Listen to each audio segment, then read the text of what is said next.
Je m'appelle Lina. Je n'ai jamais pensé que l'amour pouvait faire aussi mal. Quand j'étais jeune, je croyais que l'amour était simple, doux et éternel. Je pensais qu'aimer quelqu'un, c'était donner son cœur sans peur. Mais la vie m'a appris que parfois, l'amour est une grande illusion. Je viens d'une famille modeste.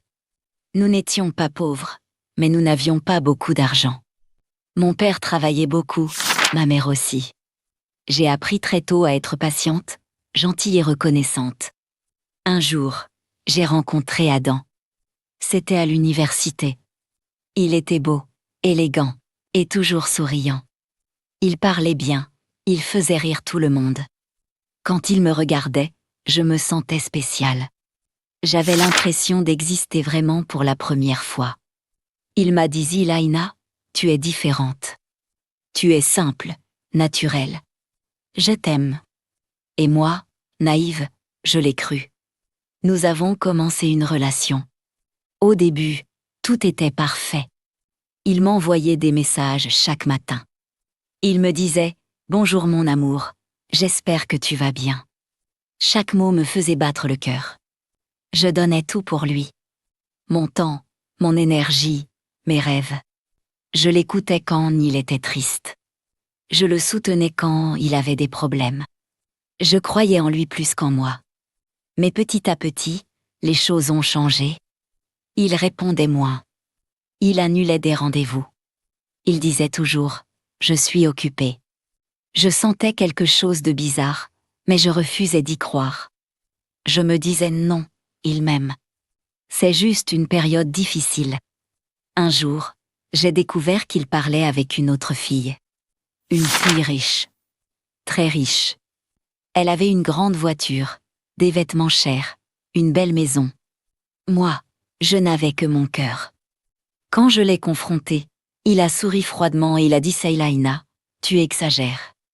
C'est juste une amie. Mais je savais. Au fond de moi, je savais. Malgré tout, je suis restée. Parce que j'aimais trop. Parce que j'avais peur de perdre. Parce que je ne savais pas vivre sans lui. Quelques mois plus tard, il m'a demandé en mariage. J'étais choquée. Je pleurais de joie.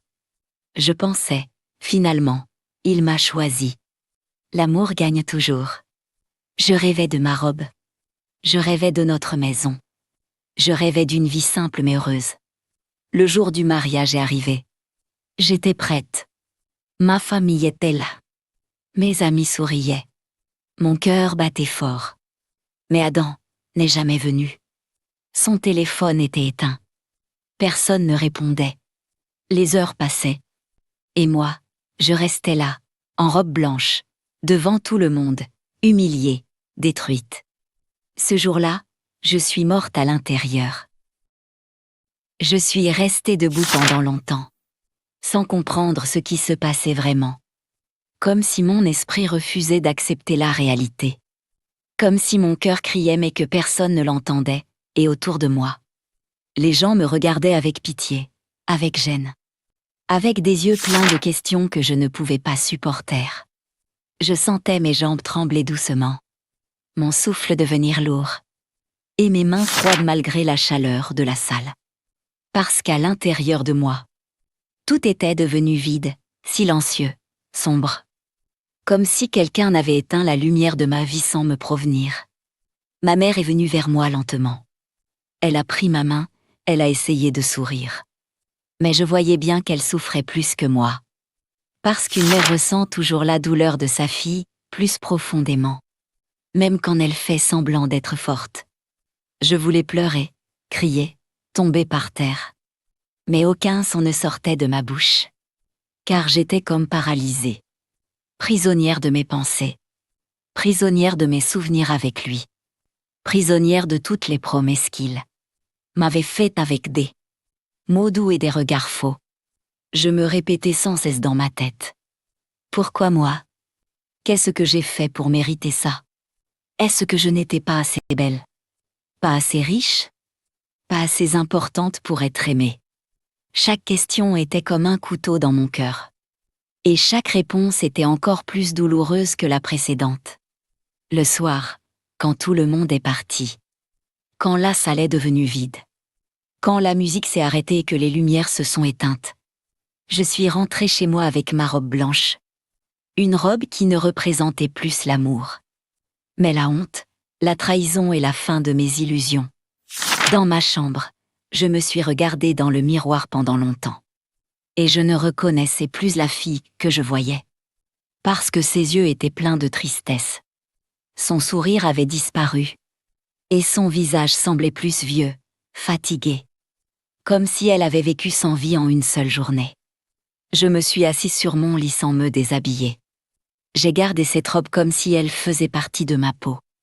Et j'ai commencé à pleurer doucement, sans bruit. Parce que même mes larmes étaient fatiguées de tomber.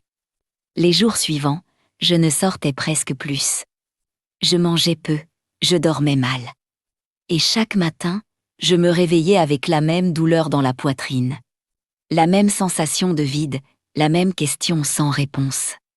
Comment quelqu'un peut aimer aujourd'hui et disparaître demain sans aucune explication?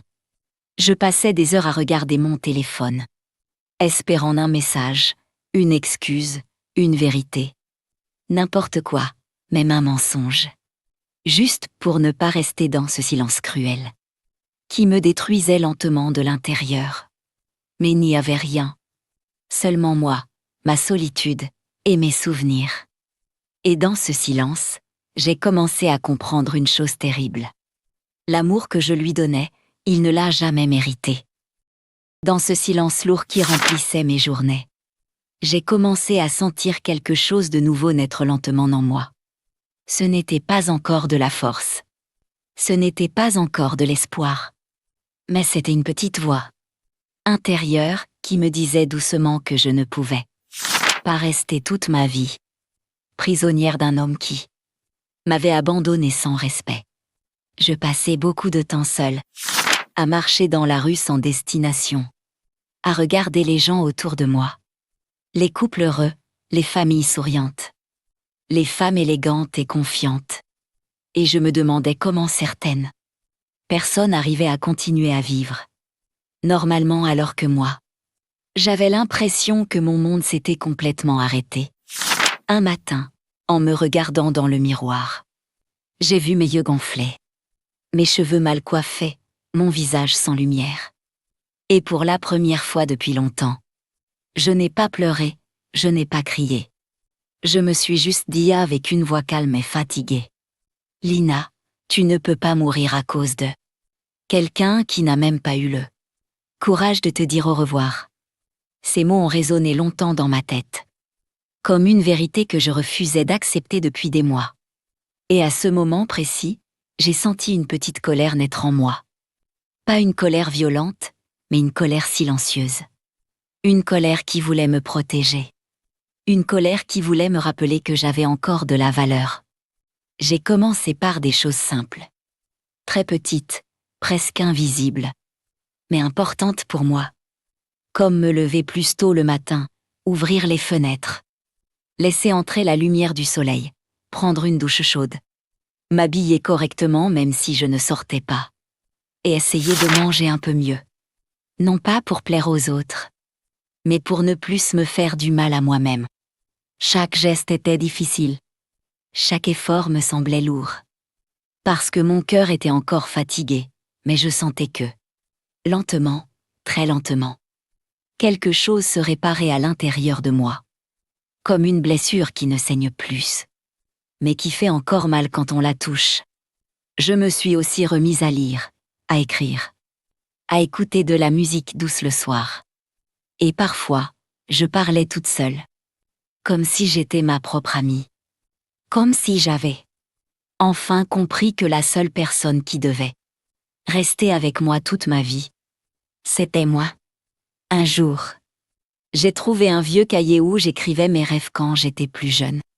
Avant Adam, avant la douleur, avant la peur, et en lisant ces pages. J'ai pleuré encore une fois, mais cette fois, ce n'étaient pas des larmes de tristesse. C'étaient des larmes de regret. Parce que j'avais abandonné mes propres rêves pour vivre ceux de quelqu'un d'autre. Je voulais voyager. Je voulais apprendre. Je voulais travailler. Je voulais réussir. Et je me suis demandé, avec une sincérité profonde, pourquoi j'ai arrêté de croire en moi juste parce qu'un homme a cessé de m'aimer. Sans faire de promesses grandioses. Sans parler à personne, sans écrire sur les réseaux sociaux. J'ai pris une décision silencieuse mais très importante. Je n'allais plus chercher l'amour à l'extérieur. J'allais d'abord reconstruire l'amour à l'intérieur de moi. Et sans le savoir encore. C'était le premier pas vers ma nouvelle vie, après avoir pris cette décision intérieure. Même si je ne savais pas encore exactement comment changer ma vie. Je sentais que rester immobile allait me détruire encore plus. Alors j'ai commencé à chercher. N'importe quelle opportunité qui pouvait me redonner un peu de confiance. Un peu d'utilité, un peu de sens. Je n'avais pas beaucoup d'expérience professionnelle.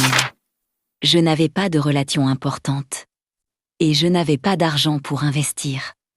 Mais j'avais quelque chose que je n'avais jamais vraiment utilisé avant. Ma détermination silencieuse. Celle qui naît quand on a trop souffert pour continuer à se plaindre. J'ai envoyé beaucoup de candidatures. Parfois sans réponse, parfois avec des refus polis. Et chaque message négatif me rappelait que le chemin allait être long. Difficile, et souvent injuste. Mais au lieu de pleurer comme avant, je respirais profondément et je me disais simplement: un jour, quelqu'un va me dire oui. Finalement, une petite entreprise m'a appelé pour un entretien. Ce n'était pas le travail de mes rêves. Ce n'était pas un grand salaire, mais c'était une porte. Une chance, un début, et pour moi, c'était déjà énorme. Le premier jour, j'étais très nerveuse. Mes mains tremblaient légèrement, mon cœur battait vite. Et je me sentais petite dans ce nouvel environnement. Entourée de personnes qui semblaient sûres d'elles. Organisées, professionnelles. Alors que moi, je doutais encore de tout. Mais je faisais de mon mieux. J'écoutais attentivement, je prenais des notes. Je posais des questions, et surtout, je travaillais avec sérieux. Parce que je voulais prouver quelque chose. Non pas aux autres, mais à moi-même. Les semaines passaient, et je sentais que ma confiance revenait doucement. Comme une plante fragile, qui pousse après une longue période de sécheresse. Parce que chaque tâche accomplie, chaque petit compliment de mon responsable, chaque sourire de mes collègues me rappelait que j'étais capable, utile et digne de respect. Avec mon premier salaire, je ne suis pas allée acheter des vêtements chers ou des choses inutiles. Je me suis offert quelque chose de plus précieux. Un cahier neuf pour écrire mes objectifs, mes idées, mes projets. Et chaque soir, après le travail, j'écrivais ce que je voulais devenir dans 5 ans. Dans 10 ans, dans toute ma vie. Je voulais être indépendante. Je voulais être forte. Je voulais être riche, pas seulement en argent, mais en paix intérieure. Et pour la première fois depuis très longtemps, je ne pensais plus à Adam tous les jours. Je ne regardais plus mon téléphone avec espoir. Je ne me demandais plus ce qu'il faisait, avec qui il était. Parce que ma vie recommençait à m'appartenir. Un soir, en rentrant chez moi fatiguée mais satisfaite, je me suis regardée dans le miroir et j'ai souri doucement. Un vrai sourire, pas un sourire triste. Pas un sourire forcé, mais un sourire calme. Plein de respect pour la femme que je devenais lentement. Et je me suis dit dans mon cœur: peut-être que je n'ai pas perdu un amour. Peut-être que j'ai gagné une nouvelle version de moi-même. Avec le temps, même si j'aimais mon travail et que je me sentais enfin utile, je sentais au fond de moi que je ne voulais pas rester employée toute ma vie. Que je ne voulais pas dépendre toujours d'un salaire limité. Que je ne voulais plus jamais avoir peur de l'avenir ou du manque. Chaque jour, en observant les clients, les collègues, les problèmes de l'entreprise, je commençais à comprendre comment les choses fonctionnaient. Comment on gagnait de l'argent, comment on perdait aussi. Et surtout comment certaines personnes osaient prendre des risques pendant que d'autres restaient dans leur zone de confort. Un soir, en rentrant chez moi dans le bus, fatiguée mais réfléchissante. J'ai eu une idée simple, presque évidente, mais qui a fait battre mon cœur plus vite. Et si je créais mon propre projet? Même petit, même lent, mais à moi. Je ne savais pas encore quoi exactement. Je n'avais pas de plan parfait. Mais je savais une chose très claire, je voulais être libre. Je voulais être responsable de mon succès comme de mes erreurs. Et je voulais prouver à la fille brisée que j'étais autrefois que la douleur pouvait devenir une force. J'ai commencé à me renseigner, à lire sur Internet, à regarder des vidéos, à parler avec des gens plus expérimentés, et plus j'apprenais, plus je me rendais compte que le plus grand obstacle n'était pas l'argent, ni le manque de compétences, mais la peur de l'échec. Pendant des semaines, j'ai hésité, j'ai douté. J'ai presque abandonné avant même de commencer. Parce que cette petite voix négative revenait parfois me dire « Tu n'es pas assez intelligente. Tu n'as pas assez d'argent. Tu viens de trop loin pour réussir. » Mais cette fois, je ne l'ai pas écouté. Avec mes économies, très modestes mais précieuses, j'ai décidé de lancer une petite activité en ligne, quelque chose de simple, basé sur mes compétences, mes goûts, et surtout sur ma volonté d'apprendre chaque jour. Les débuts ont été très difficiles. Peu de clients, beaucoup de stress, des nuits sans sommeil. Parfois, je gagnais presque rien. Parfois, je gagnais presque rien. Parfois, je perdais même de l'argent. Et il y a eu des moments où je me suis demandé si j'avais fait la plus grande erreur de ma vie, si j'aurais dû rester dans la sécurité, dans la routine, dans la peur tranquille. Mais chaque fois que je voulais abandonner, je repensais à ce jour de mariage, à cette salle vide, à cette robe blanche, à cette humiliation silencieuse. Et je me disais avec une détermination profonde, je n'ai pas survécu à ça pour échouer maintenant. Alors je continuais, même fatiguée, même découragée, même seule. Et lentement, très lentement, les choses ont commencé à changer. Un premier vrai client, un message de satisfaction, une recommandation. Ce n'était pas encore le succès, mais c'était un signe. Un signe que j'étais sur le bon chemin avec le temps, sans que je m'en rende compte immédiatement. Mon petit projet a commencé à grandir d'une manière que je n'avais jamais imaginée. Parce que le travail constant, la patience et les erreurs répétées avaient créé quelque chose de solide. Quelque chose de réel, quelque chose qui m'appartenait entièrement. Je travaillais beaucoup, parfois trop. Mais contrairement au passé, cette fatigue n'était plus triste ou vide. Elle était pleine de sens, pleine d'espoir. Parce que chaque effort me rapprochait un peu plus de la femme que je voulais devenir. Les clients devenaient plus nombreux. Les revenus augmentaient doucement mais sûrement. Et pour la première fois de ma vie, je n'avais plus peur de regarder mon compte bancaire. Parce que je savais que j'étais capable de subvenir à mes besoins sans dépendre de personne. J'ai changé de logement. J'ai mieux organisé ma vie. J'ai investi dans moi-même. Mais le changement le plus important n'était pas visible de l'extérieur. Il était à l'intérieur de moi, dans ma manière de parler, de marcher, de regarder les autres. Parce que je n'avais plus besoin d'être aimée pour me sentir complète. Un jour, alors que je travaillais tranquillement, j'ai reçu un message que je n'attendais pas. Un message qui a fait remonter en moi des souvenirs anciens. Des douleurs presque oubliées. Parce qu'il venait de la dernière personne que je pensais revoir un jour. C'était Adam. Il écrivait avec des mots hésitants, presque timides. Comme quelqu'un qui ne sait pas s'il a encore le droit de parler. Et il disait qu'il pensait souvent à moi. Qu'il regrettait ce qu'il avait fait. Et qu'il voulait me revoir pour parler calmement. Pendant quelques minutes, j'ai regardé l'écran sans bouger, sans répondre. En sentant une étrange tranquillité dans mon cœur. Parce que là où il y avait autrefois une tempête, il n'y avait plus qu'un silence fort et stable. Je n'étais plus la fille qui attendait un message. Je n'étais plus la fille qui espérait une explication. J'étais devenue une femme qui avait avancé.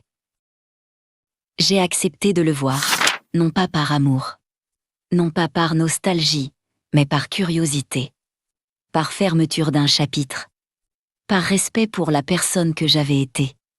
Quand je suis arrivée au café, je l'ai vu assis, seul. Le regard fatigué, moins sûr de lui. Et à ce moment, là j'ai compris quelque chose d'essentiel. Le temps ne change pas seulement les situations. Il révèle aussi les vérités.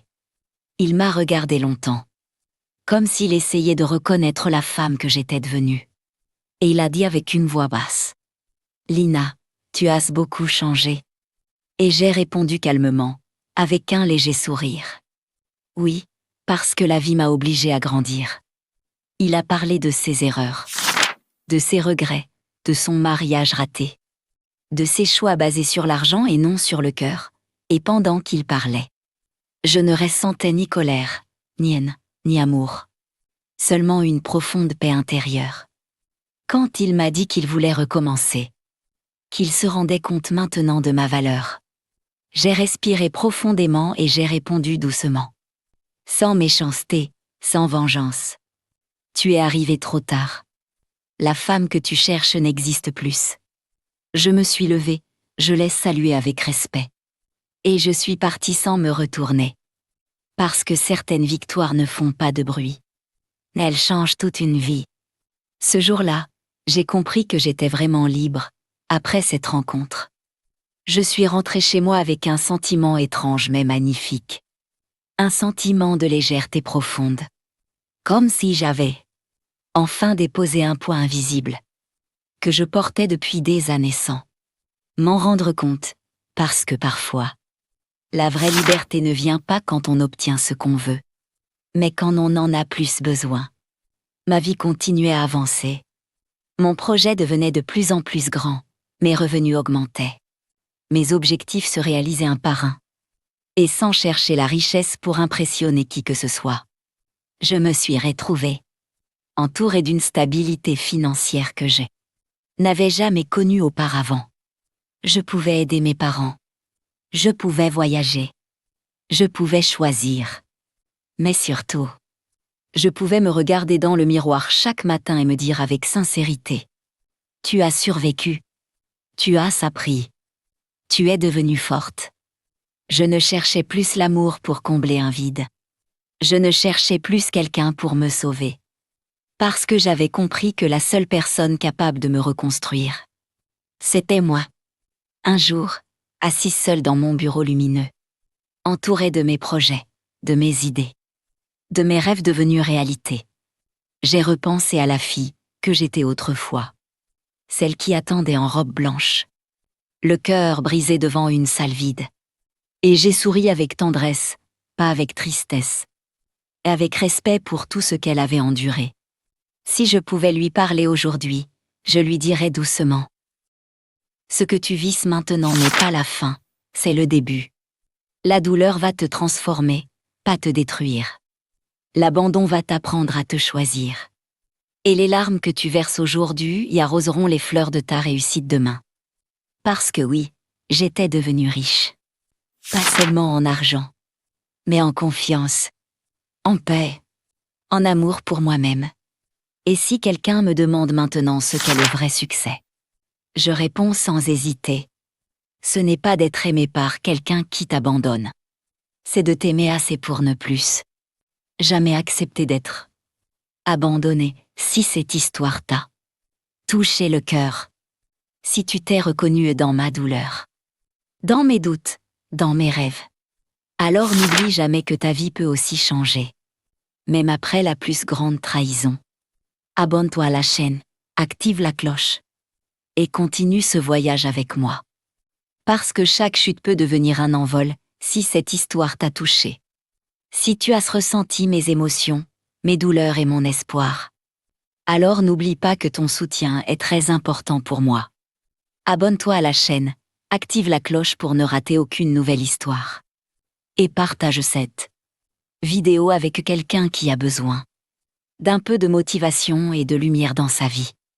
Ensemble, transformons la tristesse en force et les rêves en réalité.